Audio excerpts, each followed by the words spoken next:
The first time Tegan Cruz kept me from hitting the floor, I was carrying 14 months of vendor audit files, a protein bar I hadn't touched since Tuesday, and roughly zero dignity. She caught my forearm with both hands like she'd been expecting it.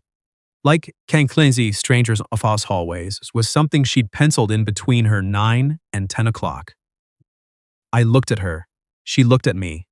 Then she looked at the papers scattered across the entire width of the third-floor hallway, like a confetti cannon had specifically targeted my afternoon.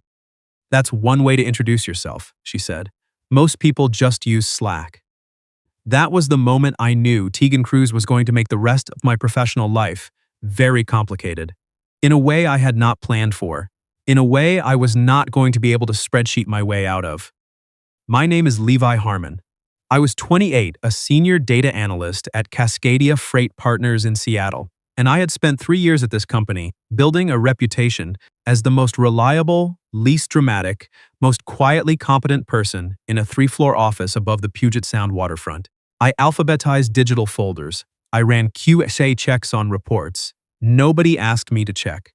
I knew the floor plan well enough to route around the printer that jammed on Thursdays and the conference room that smelled like someone had microwaved fish directly into the drywall. I liked being useful without being memorable. It was not a great ambition. It was a survival strategy. That strategy had started with Dana.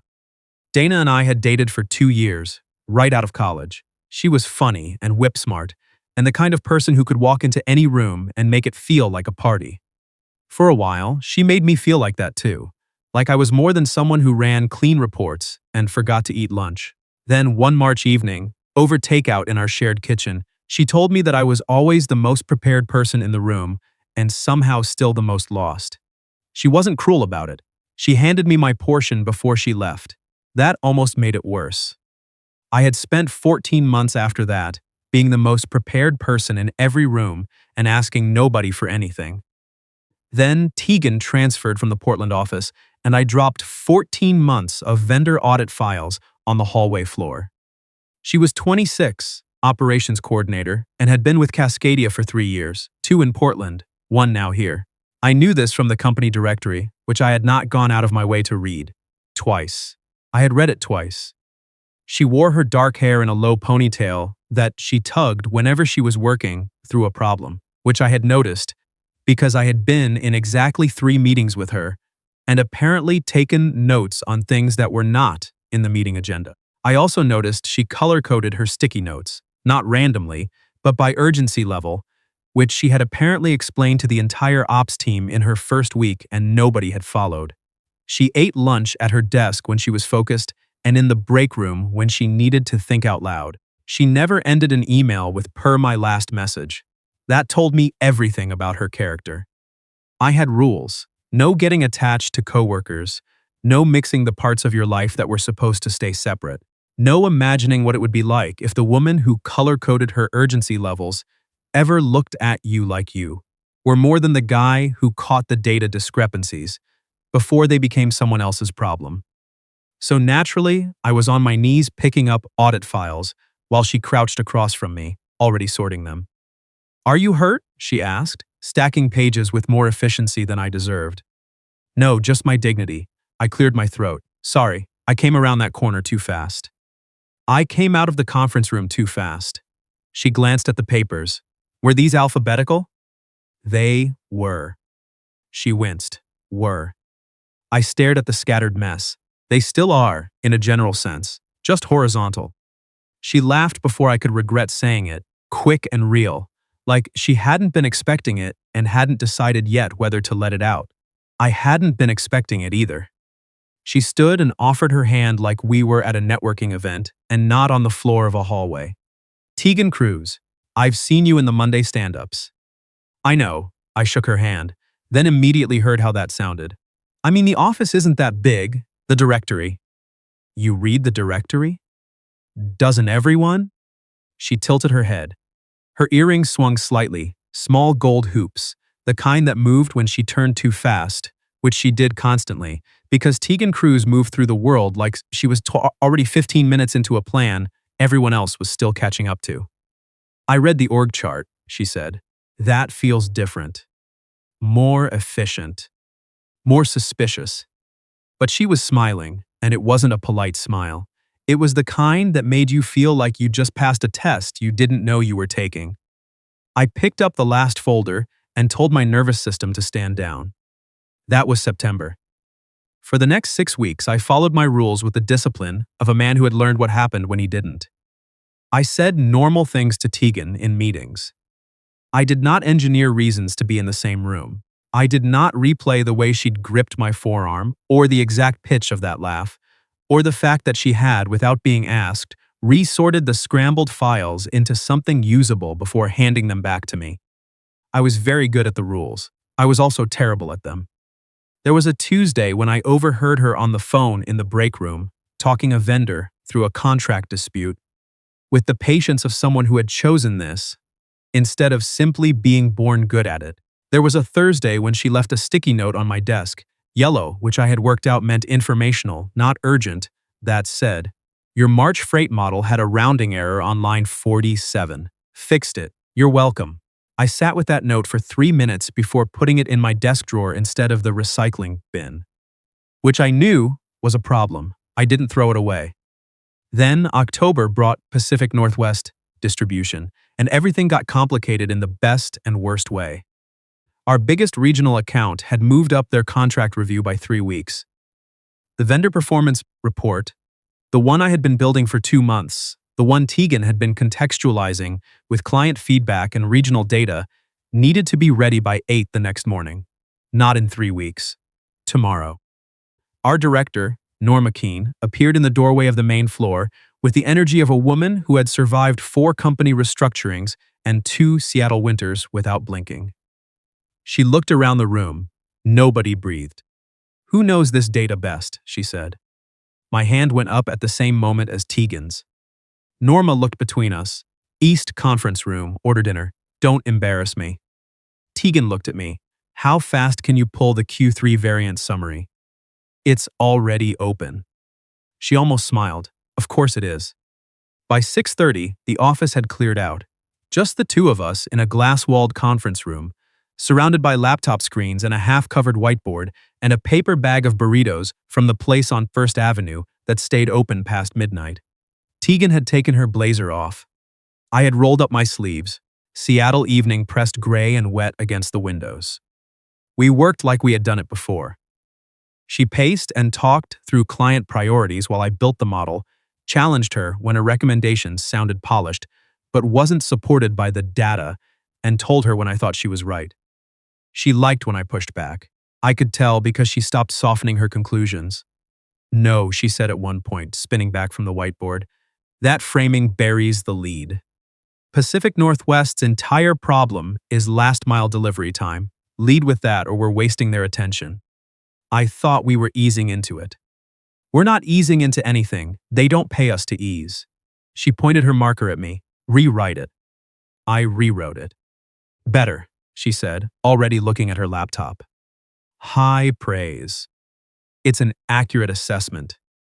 At 9, we sat on the floor with our food and the last of a bag of chips that had somehow disappeared without either of us claiming responsibility. Outside, rain had started against the windows. The city lights did that thing they do in Seattle in October, blurring soft and gold through the wet glass. "You're originally from Colorado?" she said. "Colorado Springs, close enough to Denver that everyone assumes." "What brought you here?" "Job offer, cheaper than San Francisco, wetter than everywhere else." I looked at her. Portland to Seattle is a short move. Geographically. She turned her burrito wrapper over in her hands. I moved because I got too comfortable, and comfortable was making me slow. A pause. "Does that sound calculated?" "Sounds honest." She looked at me in a way I hadn't been prepared for, not suspicious, not performing, just checking. Like she was deciding whether I meant it. "My last boss in Portland told me I was too opinionated for an ops role." She was wrong. Her eyebrows lifted. "How do you know it was a she?" "I don't, but she was still wrong." A corner of her mouth moved. I spent 6 months second-guessing every recommendation I made after that. That's actually why I transferred. I wanted to say more. But her phone lit up on the floor beside her knee and she glanced at it, and something shifted in her face. Just slightly, just enough. She turned it over. I hadn't meant to read it, but it was right there. From Mom, Dad's dinner is Thursday. Please don't tell me you're coming alone again. I just need you to try, sweetheart. Tegan stood. I need more coffee. You want anything? I'm fine. Are you? She picked up her mug without looking at me. I'm fine. The word had a texture to it, well-worn, automatic, like it had been said so many times it no longer meant anything specific. She came back in 2 minutes, and we worked another 90 minutes, without mentioning it. But I noticed the way she checked her phone twice more, and then set it face down beneath her notebook, and left it there. At 11:15, she capped her marker and stood back from the whiteboard. That's it, she said. That's the whole thing. I read the final version on my screen. This is good. It's airtight, she said. Then, quieter. You're good at this. You don't just build the model. You know what story it's supposed to tell. The compliment found a crack I hadn't known was there. You know what the client actually needs before they do, I said. That's harder than the data. She was quiet for a moment. My mom thinks I work too hard. I waited. She means it kindly, Tegan said. She's just not wrong in the way she thinks she is. I didn't push it, but I said, what's Thursday? She looked up. The text, Dad's dinner. Her expression shifted, not closing exactly, more like bracing. My dad is retiring 32 years with Seattle Fire, Station 44, big family thing. A beat. My mom would like me to bring someone. Are you? Her eyes dropped to her coffee. That depends on a question I haven't asked yet. The conference room went still. Ask it, I said. She looked at me directly then, not as a coworker, not as the woman who had caught my arm and sorted my files and fixed my rounding error without making me feel small about it. Like a person standing at the edge of something real, making a decision. Would you come with me, she said, as my date? The word landed squarely in the center of my chest. You can say no, she added quickly. It's a genuinely strange thing to ask someone you met when they were on the floor of a hallway. I'll go, I said. She stopped. If you want me to, I added, I'll go. She searched my face for the polite version, the hedge, the professional out. I didn't give her one. Why? She asked. I thought about the sticky note still in my desk drawer. About how she had crouched down in a hallway without being asked and sorted my files back into order. About the way she talked about her work like it was something she guarded, not just something she performed. Because you asked me specifically, I said. Not out of convenience. Something in her expression opened. Thursday, at 7, she said. I'll brief you on my aunt in the car. We sent the report to Norma at 11:40. Rode the elevator down in the kind of quiet that wasn't empty, packed with something that didn't have a name yet. In the lobby, rain was coming down steady. I held the door and the cold Pacific smell rushed in. I'll drive you, I said. You don't have to. I know. She considered me for a second, then she walked outside. I followed. In the car, she gave me a full briefing. Her father, Vincent, was patient and warm, and believed most problems solved themselves if you gave them enough time. Her mother, Beverly, was gracious and sharp, and had a talent for saying things that sounded like concern and landed like a grade. Her younger brother, Mateo, was fine, unless the topic of his fantasy football league came up. And if anyone asks how long we've been, she paused. Since September, I said. She turned to look at me. That's the truth, I said. I know. She looked back at the rain on the windshield. That's the part that surprises me. I didn't ask what she meant. I thought I understood what she meant. Vincent Cruz's retirement dinner was held at a banquet hall in Beacon Hill. Round tables, warm lighting, a slideshow of old Station 44 photos, cycling on a screen by the podium, the smell of garlic bread and good catering, and 30 years of gratitude showing up in person. Tegan wore deep burgundy and had let her hair down. When I met her outside the entrance, I forgot every sentence I had prepared. Don't say nice, she said before I could open my mouth. I wasn't going to say nice. What were you going to say? That you look like someone I'm glad I ran into. She held my gaze for a moment, Then she took my arm. Come on, I'll introduce you before my Aunt Rita finds you. Beverly Cruz was composed and well-dressed and looked at me for exactly 4 seconds when Tegan introduced us, then looked at her daughter. You didn't mention him until this morning, she said, pleasant as weather. He's modest, Tegan said. I'm working on it, I added. Beverly's eyes came back to me. What do you do, Levi? Data analytics, supply chain. Stable, she said, in the tone people use when they mean something slightly different. Dinner was roast chicken, glossy potatoes, a salad no one trusted, and the warm noise of people who loved the same person gathering in the same room to say so. I sat between Tegan and Mateo, who spent 11 minutes on his fantasy football team, before I mentioned a running back injury trend I'd read about in passing. That bought me his approval for the rest of the evening. Tegan pressed her knee against mine under the table without looking at me. I did not look at her either. I was very proud of us both. Then Beverly turned to Tegan during the main course and said, gently, warmly, in the voice of a mother who genuinely believed she was helping, You look tired, sweetheart. I always tell you, you push so hard that you lose the softer parts of yourself. Tegan's fork stopped moving. I watched her rebuild her expression, smoothing it, presenting the right version. Big week, she said. I'm fine, Mom. I know. Beverly touched her hand. I just worry. You always have to be the most capable one in the room. That's not something to worry about, I said. The table's current shifted. Beverly looked at me. Tegan looked at me. I kept my voice easy. Tegan's the reason a major regional client didn't take their contract to a competitor last quarter. She saw what they actually needed before the data made it obvious. That's not pushing too hard. That's just how she works. Beverly smiled, cool and polite. How lovely. It really is, I said, and I left it exactly there. Under the table, Tegan's hand found mine. She didn't grip it the way you grip something you're trying not to lose. She just held on. Vincent's speech came after dessert. 32 years, 60-something calls he'd carry with him for the rest of his life. A house full of people he'd trusted with his own life and trusted in return. Tegan cried at the part where he thanked his family and spent the next 30 seconds aggressively rearranging her dessert plate with the focus of a woman who was absolutely not crying. I followed her when she slipped toward the venue's side hallway, carrying 2 coffee cups as cover. You okay? I asked. She leaned back against the wall. The hallway was dim and quiet, the noise of the main room muffled behind us. My dad built something that lasts, she said. 32 years of showing up, and everyone in that room loves him for it. She paused. I want that. I want to build something that lasts. She looked at the floor. I think that's what my mom hears is too much. She sees me wanting something big, and she doesn't know what to do with it. You don't have to shrink it for her. I know, she exhaled. I know that in my head. I set the cups down on a narrow ledge, moved a step closer. She didn't move away. You let me in last night, I said, during the report. You told me about Portland. That's not nothing.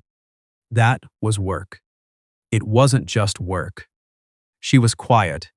The muffled sound of laughter and clinking glasses came through the wall. I spent 6 months convincing myself I didn't need anyone in my corner, she said. That needing people was how you got slowed down. And you told my mother I was doing exactly what I was supposed to be doing. She lifted her eyes to mine. So I'm revising the theory. Good. The original had serious methodological problems. She laughed, full and real, and then she looked at me in the dim hallway light like she'd stopped monitoring herself. Like the version of her that managed everything had finally just set something down. Levy, she said. Yeah. I don't usually ask for help, and I don't usually want to kiss someone in my parents' rented event space. She held my gaze, but here we are. I reached out and tucked a strand of hair back from her face. Her breath caught on the smallest sound. Here we are, I said. The first kiss was a question. The second one had an answer in it. When we walked back to the table, her cheeks were faintly flushed, and I was smiling in a way so organized into anything more professional. Mateo glanced at us and went back to his coffee without comment. That earned him my permanent respect. 3 weeks later, we weren't hiding, but we weren't making announcements either. Work stayed clean. Projects they documented. After 5 o'clock was a different matter. Then Brody Tan, my closest friend at Cascadia, the one person who could read my face better than a spreadsheet, found me by the espresso machine on a Wednesday morning. He kept his voice low. HR was talking yesterday, something about reviewing redundant roles across ops and analytics. They mentioned conflict of interest protocols. I found Tegan before noon. She already knew. Someone had flagged it to her too.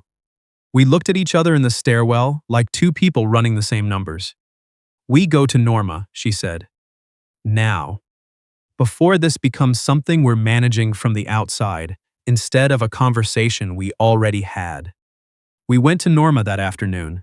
Norma Keene listened to us without interrupting, which took about 4 minutes. Then, she folded her hands on her desk and looked at both of us. You're not in each other's reporting lines, she said. The redundancy review everyone is apparently gossiping about involves 2 warehouse coordinator positions in Portland.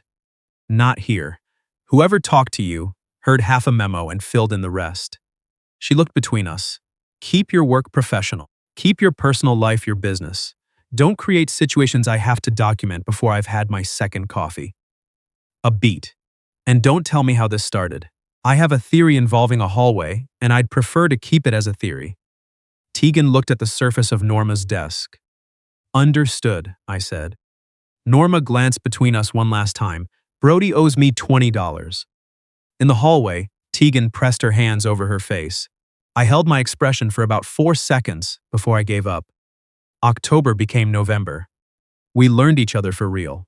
She learned I made serious coffee in the morning and forgot to buy filters. I learned she stress cleaned her kitchen when something was bothering her and owned a houseplant named Doug that she spoke to when she thought no one was listening. She dragged me to a Sounders game in the rain and I pretended not to love it. I cooked her dinner on a Thursday and she ate 2 helpings and told me it was acceptable, which I eventually decoded as meaning she was deeply pleased. The word love arrived on a Sunday in December, not with ceremony. She was on my couch with her feet tucked under her, reading something on her tablet, wearing a sweatshirt that was technically mine, while rain came down steadily outside. I brought her coffee. She said thank you without looking up.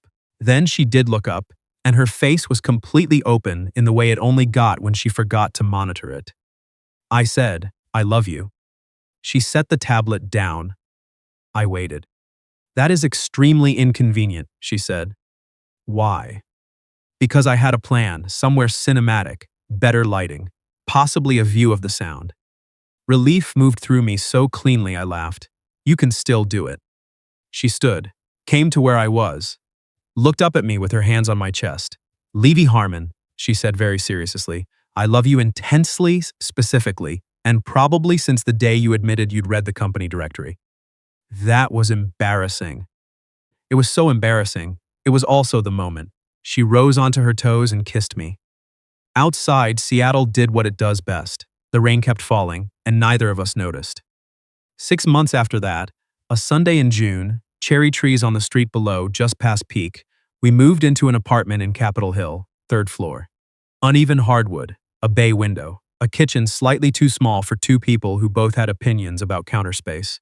Tegan had gotten the senior operations role she'd applied for. Cascadia had offered it without any of the complications we'd half expected. She'd called Beverly to tell her, and Beverly had said, I'm proud of you, in a voice that was still learning how to mean it all the way, and Tegan had held the phone against her chest for a long moment afterward, and then said, quietly, okay, that's enough for now. And she'd meant it. That was the part I loved most, that she could hold something imperfect and decide it was enough without pretending it was more. On moving day, I was carrying a box labeled kitchen, fragile across the apartment threshold when my foot caught the lip of the doorframe. The box tilted, my balance went. I lurched forward into our new living room with all the grace of a man who had not learned a single thing in 9 months. Tegan grabbed my forearm with both hands.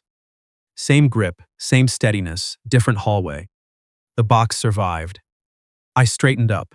We stood in the middle of our empty, sunlit, half-unpacked living room, surrounded by labeled cardboard and afternoon light coming gold through the bay window, looking at each other. She grinned. Still catching you, she said. I set the box down and pulled her in by the waist. The same waist I'd caught in a hallway in September. The same person who'd made a joke about Slack and then sorted my files and fixed my rounding error and asked me to a retirement dinner and kissed me in a dim hallway alcove and chosen herself even when it cost her something. "You have been," I said, "since September." She kissed me in the middle of our messy, imperfect, completely ours new place while the city hummed below, and Doug the houseplant waited in a box marked fragile, very serious in the corner. And I didn't need a rule or a system or a desk drawer full of careful decisions. I just needed to keep being someone worth reaching for. She'd already told me I was. What would you do if the person you'd been quietly rooting for in every meeting, every shared deadline, every ordinary Tuesday, caught you before you fell? Have you ever had a moment that small turn into something you didn't see coming? Tell me in the comments. And if you want to get a little closer to these stories, the shorter ones, the quieter ones, we just opened memberships. Link in the description. Leave a like if this one found you somewhere real. I'll see you in the next one.